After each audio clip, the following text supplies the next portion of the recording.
I'll let you work this one out, but on Nibiru, King Anu has a group of advisors. He also has savants. Now, I'm wondering whether those savants have the foresight of seeing the future. Now, I've already mentioned a few videos before that some of the people in the story that's going along is that they do actually have the ability. Now, there's another one coming up that I haven't mentioned yet, which involves Marduk and him possibly setting up a plan to kill someone, and this person has a fortuitous dream and sees what's going to happen. So is savants, I know that's the description that's been translated, but are they actually clairvoyants in some way, or fortune tellers?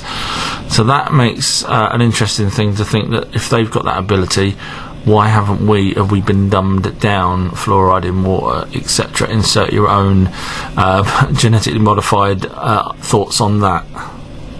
I should have said that before the flood, King Anu sent an emissary down with a tablet that was sealed, had a seal on it, so I'm guessing that's where we get our sort of wax seals idea from.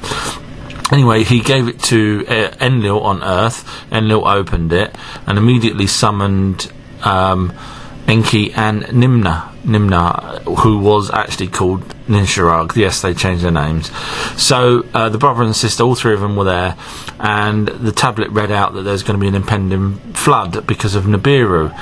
So the guy, the emissary, said to the Nimna, oh, we went to school together. And she said, no, I'm old, you're young. And he said, yes, that's because your Earth cycles, when you come back to Nibiru, not only will you pretty much die straight away, you will also have problems with the atmosphere, which is 4 times, and it drags anyone that Anunnakis that's already gone back there, and it causes them health problems, and they die. You ain't going to believe what happened to Nibiru when it came round, when the Great Flood happened, which was the nearest it had been for millennia. That also had a problem, Nibiru, with the gold that they'd been sprinkling in the atmosphere, got nudged out of the way, or got disrupted somewhere or other, and now they're back in the same problem. But now also on Earth, where the mines were flooded over with mud, so they couldn't now use them. Plus, they haven't got the humans because they just allowed them to be wiped out. So they had a problem, the Anunnaki on Earth. But that sounds stupid, doesn't it, sprinkling stuff in the atmospheres? But this nice man here, we love him. He's actually trying to block out some of the sun using chalk dust. And this guy here, he's a very clever man. He's, I know he founded the Population Centre back in 1998 with Melinda, and I think he's also helps fund Pfizer, so he's really looking after us. So whatever he's doing with our sun, I'm sure he's doing it for the right reasons. The Anunnaki were in a really hopeless position now. Their home planet has now dwindled in atmosphere again. Earth is pretty much flooded and less people to help them, and they're now aging and they can't get to the gold mines that they were already digging. That was it. Their life is pretty much over. However, they decided to go and look for gold using their craft, and they've got this device on there that could search for gold, sort of a scanning device. We know that because they mentioned that first in when Alalula arrived and he found gold.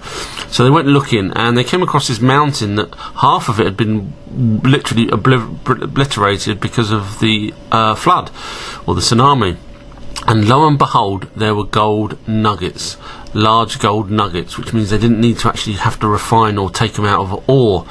So it's a double-edged sword. Now they've got the gold, and it's a lot easier to mine because it's literally falling out of this mountain. Mount Ararat was actually mentioned in the Lost Book of Enki as the navel of Earth, and that's because they restarted to have a landing location there because the other ones were flooded or covered in mud. But they needed another couple of twin peaks in order for it to work, for this sort of location from above to be able to be seen, and for the pilots to land somewhere that's not waterlogged, because obviously now the Anunnaki were flying backwards and forwards, but now obviously a lot of area is now flooded. So they needed somewhere that, in some way of having a landing strip that they could help with the ships coming down. Now they looked around, and the only place that at the time that wasn't flooded was a great desert area. Now, anyone got any ideas where that could be? And they decided to build their own twin peaks in that area.